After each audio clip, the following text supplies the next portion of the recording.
Oh, Yao, you made a friend.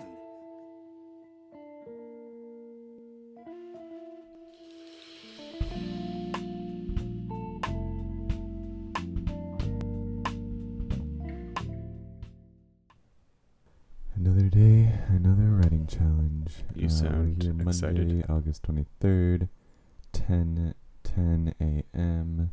You're late. I'm starting later and later. But Lazier and here we lazier. go.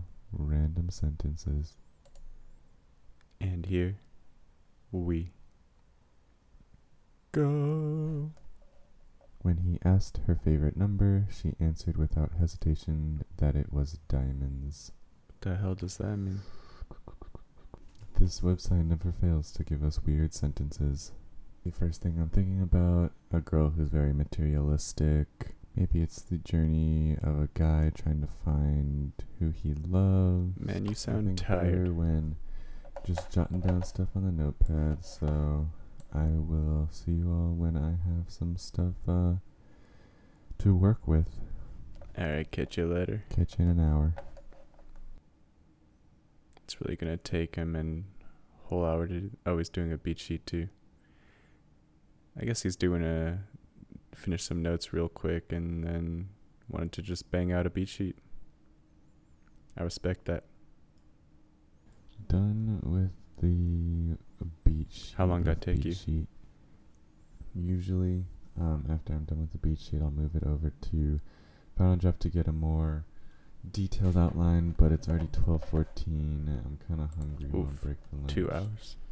So I might just skip that step. Hopefully, with this beat sheet, I can just write smoothly and it'll go through.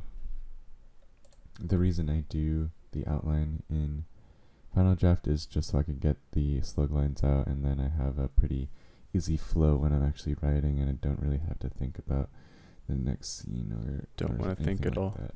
Started with the act outs and the goals of each act. So I had their goals, kind of mini goals, changing between each act. So we have a drive for them, and then the act out is kind of where the act is leading to. So once you start with the end, you can kind of see how they get there. Want to have an That's overall what goal. your act is But their then journey smaller to get goals to this, in the acts. this act out, which is then propelling us into the next act. Took me a while because I wasn't really too inspired by this sentence today.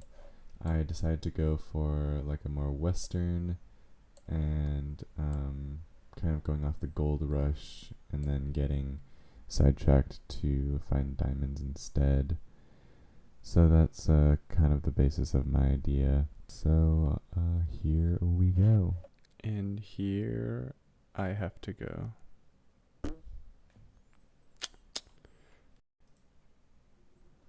Alright, back with some fun facts about diamonds, I guess, this time. So apparently diamonds can be burned, which isn't surprising. I feel like everything can be burned, but apparently they burn at a temperature of 1290 to 650 degrees Fahrenheit. And this website that says that that's about the temperature of a house fire. So I guess if you want to burn down your diamonds, you just have to burn down your house. Easy enough. The biggest diamond ever found in the U.S. is called the Uncle Sam diamond, discovered in 1924 in Arkansas at the Crater of Diamonds, which is actually included in the story, so that's kind of cool. It's worth about $800K. Not that bad. Wow, that took me a long Wow. time. Almost gave up.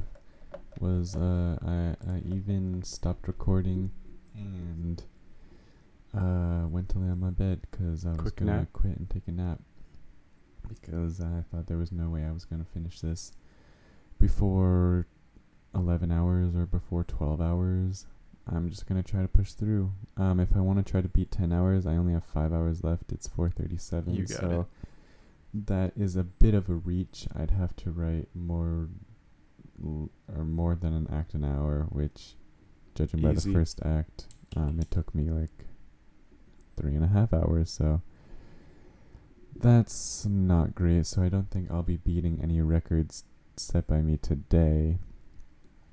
But the reason that I'm doing this isn't all about beating a record. It's more about writing the experience. and practicing, and It's about I the think there's friends we definitely make merit along the to way. continuing this. It's really easy to give up. It's really easy to stop, but I will keep going, and I'm gonna finish this. Let's go. So we're on to Act 2 now. Page 24. I already wrote a little bit just because I was in the groove in writing and forgot about where the act break was, and so as soon as I remembered, I stopped to record this. Yeah. Can't stop. Here we go. Won't stop. Alright. Back to me.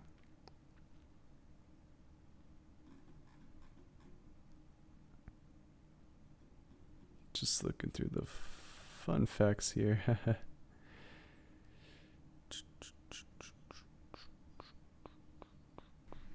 Oh, we're back. Didn't even do Done with anything. Act 2. It is 6 p.m.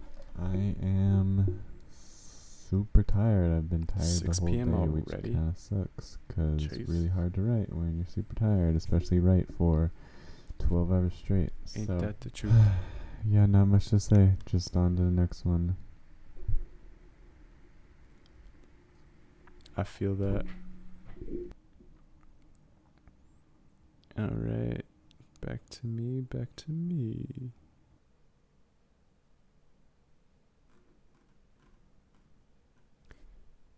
So apparently the Hope Diamond, which is one of the world's largest gems, most legendary gems, gems, was given to the Smithsonian through mail. They just mailed a big ass diamond. Wow. End of Crazy. Act 3. I'm not going to say much because I want to get this done. We're already at 10 hours. Obviously, he's zooming. I wasn't really trying to hit a new record. I'm going to try to get this before 11 hours maybe. Hit it before 9. Act 4 and 5 I'll probably keep short. We're already at page 45, so it counts a little high. I'll talk more on that later, but on to Act 4 5. I'll probably just blast through. Don't really need to do Brain much blast. commentary on Act 4 and 5, and then I'll hit you when we're done. Hit me So with it. see you in hopefully 1 hour before 9 p.m. Let's do go. So back to the Hope Diamond. People say it's cursed. One of its owners, Evelyn McLean. Her son died in a car accident, and her husband divorced her and died insane. Maybe that's just what happens when you're rich. We are just a little bit over 10 hours. 11 hours. 11 hours and 6 minutes. So really not bad. That's not I even that kind of bad. cut some stuff out from the 5th act that I put in the beat sheet just to speed things up because I was mentally just done with it. But You even we did just it. Honest to God, thought I wasn't gonna finish laid this. on your and bed. You took a nap. Didn't want to finish this Still finished. around the 2 p.m. mark, 4 p.m. mark. 2 to 4 was pretty rough time, but it does get easier. I think Quick once 2-hour you push past the second act, the story just gets more interesting, and you don't have to do as much exposition, and you finally kind of figure out who your characters are, and then kind of can breeze through the rest. But yeah, I definitely deserve some banana time. Coming right up. Oh, coming right up. Oh, he's moving. I need to get a new fruit, to be honest. Like an apple. Peach. Although the banana never gets old. It really never does.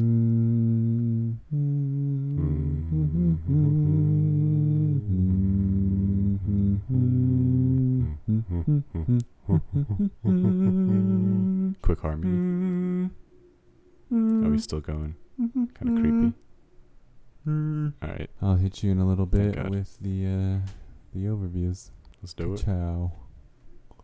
Act 1, baby. First, for the kind of holistic overview, Based on the sentence, when he asked her favorite number, she answered without hesitation that it was diamonds. My first thought kind of went to a Western, and my vision was very influenced by Godless, created by Scott Frank Love on that Netflix, which I just watched a couple months ago. Based on the sentence, I wanted it to be about two brothers who were going to California for the gold rush, and then them to be sidetracked by the prospect of diamonds, which is obviously more valuable than gold. So they meet a woman who tells them about diamonds and says, why are you going to California for gold when you could be searching for diamonds? Good point. And then I researched a little place called the Creator of Diamonds in Arkansas, which apparently Where they found Uncle has a Sam's lot. diamond. People find a lot of Biggest diamonds diamond. there. So I thought it would be cool to have them on their way to California, and then one brother saying that they need to take a detour to Arkansas because it's not really, in the same direction. And that being like kind of the external conflict of him versus his brother still wanting to go to California and him wanting to now go to Arkansas to possibly find diamonds. I feel like that's an And there being internal a conflict. prospect of there being, something worth more than gold. So I came up with my three characters, the main character who I named Devin, Chowster, his brother, and then the Lady Miriam. And the Lady Miriam actually doesn't appear a lot in the pilot. I want her to appear later in the show, but for right now, she's kind of the main motivator for Devin, the main character, to go on this adventure and find these diamonds and kind of this detour to Arkansas on his way to California. So I want them to ultimately end up in California. I wanted the kind of first couple of episodes, if not the first season, to be about them being in Arkansas and finding the diamonds and kind of their journey across the United States. So now that we got that out of the way, Act 1, starting off with what we want to introduce and the aspects we want to, introduce and then bring back later in the script. So the first scene is just Devin and Chowster talking, just brother to brother. They have their donkey named Judy and their little cart, which they are traveling Classic across donkey. the country with. They are currently in, I had them set in Iowa, I believe, to start off. So having them start in Iowa and then taking a detour to Arkansas, which is south, is a pretty big detour when going to California, but it's not like they're backtracking, but they do have to go in a completely opposite direction, south instead of west. And then so we have the opening scene of Devin and Chowster talking. Devin says, is there a settlement nearby? Chowster is the one who's reading the maps. Chowster says there's no settlement nearby. Devin says, is there a river fork? Because settlements are often built on river forks. Classic. And Chowster says he didn't see one. Devin takes the map, sees a river fork nearby. He says they should go there. Chowster says there's not like a for sure guarantee that there's going to be a settlement there, and Devin said there's often is. So we establish kind of their differing viewpoints in this little conversation. Devin wants to take risks. He wants to kind of go off the beaten path, while Chowster wants to stay on the path that they're going and kind of stick to the plan and not take risks, which is the external conflict that we have throughout the episode. So just through the first scene, we're setting up this conflict. So they end up going, Devin convinces Chowster that they won't have enough food to last them through Iowa, so they need to stop somewhere, and why not try here instead of later. So they make their way there. They're on their way. They set up camp for the night, and they come across a guy whose name is Gregory Stint, who's a bandit. And I introduced Gregory. Originally, there wasn't really a plan for Gregory, but when I was writing the scene, I kind of just wanted someone else to be there, and so I introduced Gregory Stint as Devin was having trouble setting up a fire. So Gregory Stint comes up and teaches Devin how to start a fire, and basically Stint says that you have to hold the match as long as possible, and Stint even burns part of his fingers in order to light the fire because Devin couldn't light it. We have this little kind of moment between them where Stint burns himself in order to light their fire. Devin's happy, and we're going to hold on to this lighting the fire, and we're going to use it later in the script. So we'll hold on to this for right now. Stint teaching Devin to light the fire and kind of having to bear the pain of, creating something. There's a metaphor in there somewhere. So they keep going. Somewhere. I can't find it. Gregory still doesn't follow them, and they eventually meet the sheriff, of the settlement that is there. So Devin was right. There is a settlement at the fork. There's a sheriff there, and the sheriff warns them that Stilt is a bandit Stilt? and didn't steal from His them name's because Stint. they didn't have anything worth stealing. But Stint had stolen from a lady Miriam, who is one of the characters that came up first. And so the sheriff takes them back to the deputy, who's drawing up Gregory Stint, and Lady Miriam is describing Stint. Devin helps them describe the outlaw, and that's how we have the meeting between Lady Miriam and Devin. So then the next couple scenes are just building the relationship between Lady Miriam and Devin, which I think could even be stronger. And I think, in order for a man to go multiple states off his path, for a lady, their connection has to be pretty strong. So I don't know.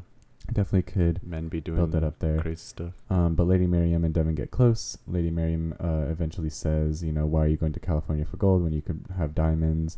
Sparking this newfound desire for him to get diamonds in order to impress the Lady Miriam when they all eventually get to California, because that's where Lady Miriam's headed as well. We end Act 1 with the kind of inciting incident of Devin now needs to go to wherever he can to find these diamonds. Act 2, baby. So now we have Act 2. Lady Miriam and Devin and Chester are going to go together to California, but Judy, their donkey, has issues, so Judy. Lady Miriam leaves without them, and in the process of fixing up the donkey, Devin learns about a place called the Creator of Diamonds in Arkansas.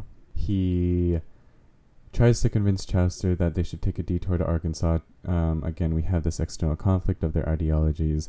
Chester says no, he doesn't think they should take a detour all the way to Arkansas because it's completely out of the way. Devin says if they're going to California for gold, they might as well go to Arkansas for diamonds. 1, Arkansas is closer than California, and 2, California's still going to be there by the time they get to Arkansas and can head on their way to California, so it's not like they're in a rush to get there. So Chester reluctantly agrees. They set off on the road, and eventually they surprisingly catch up and run into Lady Miriam, who's on the side of the road. And Devin realizes that Chester tricked him and said they were going to Arkansas, but we're still on the road to California. So Chester and Devin have a little fight. Devin tells Lady Miriam that they're going to Arkansas to find diamonds for her. Lady Miriam also has like a little entourage of men, so the men all hear that.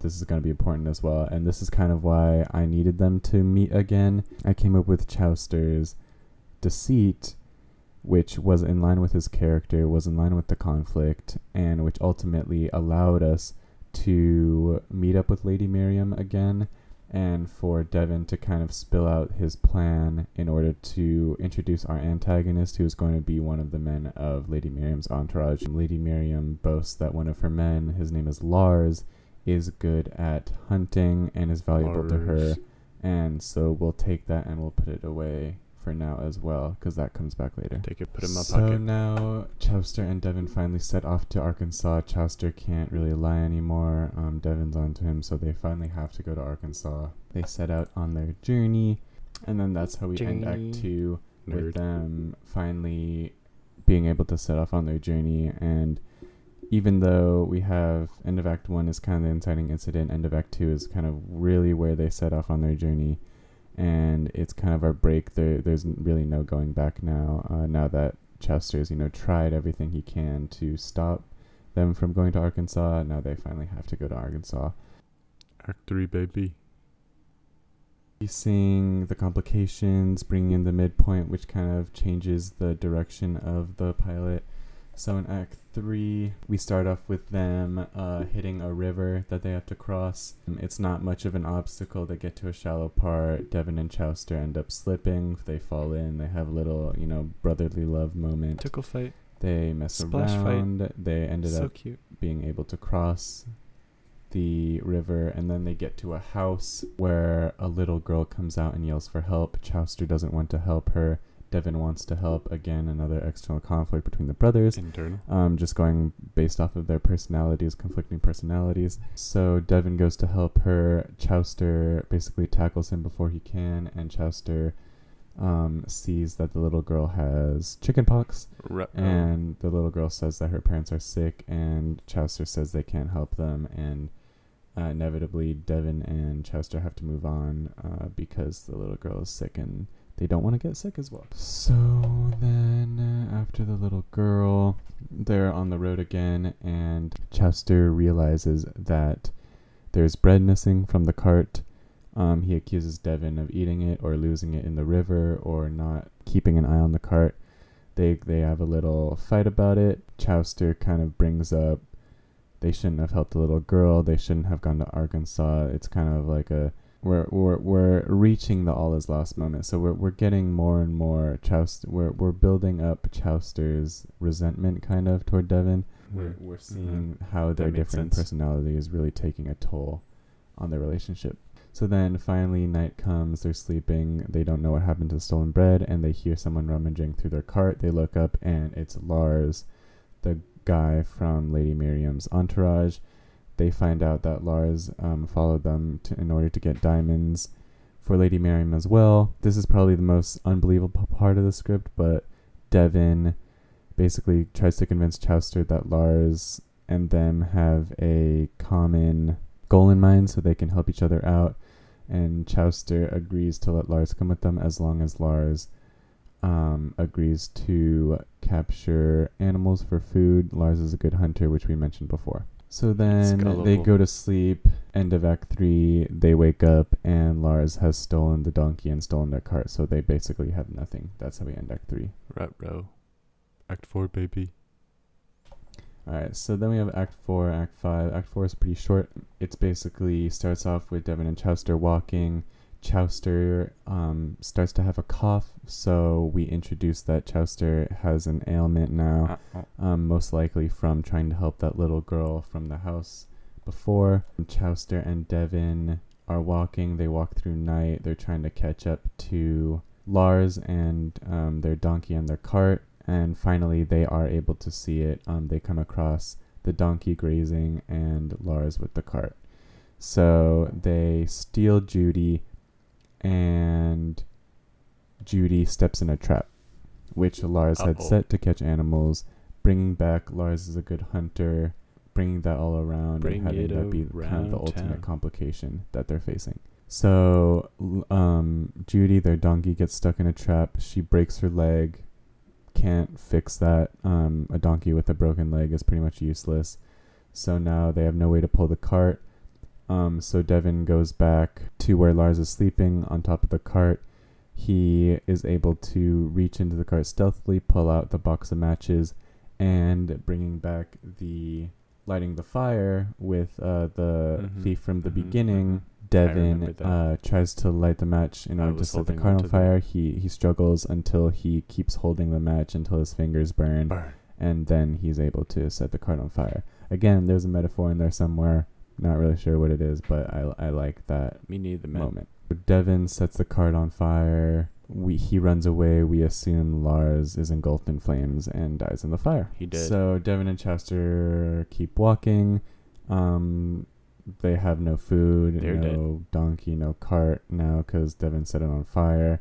And this is kind of their lowest point, bringing them to the brink of, losing everything. And that's how we end Act 4. Bring it home. And then we have Act 5, super short. I originally had more. Devin and Chowster have nothing. They're walking on the road and they get picked up by a woman named Chansey, who I hadn't thought of at the beginning, but just seemed like they needed to be picked up by someone. So I had Chansey come in, pick them up.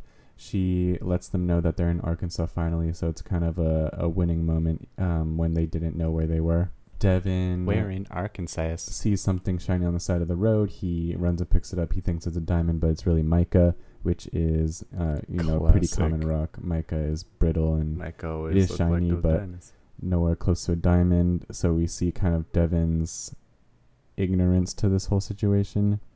Chansey lets him know that this just mica is worth nothing. Chowster's condition gets worse. He's coughing a lot. He's very sick. He can barely move. Chansey luckily has a cart, so they load Chowster into the cart, and they are on their way to the town. Devin talks about the creator of diamonds. Chansey says she lives near the creator of diamonds, so Devin is happy until they get to the town, and the town is at the base of a mountain, and Chansey basically says the creator of diamonds is on the other side of the mountain. And that's how we end Act 5. I wanted, in the original beat sheet, there was a bit more scenes. Namely, I wanted them to kind of go to a church in order to try to heal Chowster. There's no doctor in the town, so they have to go to the church. It's kind of their only option. And also a quick scene of Lars being alive, and that being the antagonist that's gonna lead into the further episodes. But I think we end with a good cliffhanger. We're left wondering, how is Devin now gonna get the diamonds? Is Chowster gonna survive? If the Lars scene it was in there, what's Lars going to do to them now? And I do want to bring back the thief Gregory Stint from the beginning. Mm-hmm. Bring him back. I remember obviously him. I think we're fine just kind of getting rid of Lady Miriam for now until later when they finally reach California. And so you want to have those questions at the end of a pilot while also making it a complete story. So we do have Devin learning things. He learned about the fire. He kind of learned to let things go. Chowster learned to let things go a little bit. So we do have sort of a tiny arc through the pilot while leaving it very open-ended for where the series could go. The first act was 25 pages, so the first act was pretty beefy, and I was kind of prepared for this pilot to be longer than it was than usual. Ended up being only 54 pages, but it definitely could have been longer if I had written Act 4 and Act 5 like how I had planned it. But it's just because the main two characters are pretty much just traveling the whole time, so I knew that this pilot would have to be pretty dialogue heavy. And when it's dialogue heavy, obviously the pages there are more pages because dialogue runs longer than action does. So this pilot is mostly dialogue, which is what I was prepared for based on the concept of it being basically just two brothers who are traveling most of the time. But yeah, not bad. Another one done. But not good. Glad I pushed through. I think moments like these are what I have to remember when I'm stuck at 2 or 4 p.m., stuck at the end of Act 1 and don't really want to continue. Yeah, keep on writing, and thanks for watching. No, thank you. If anyone's watching. I'm watching. That's my favorite part.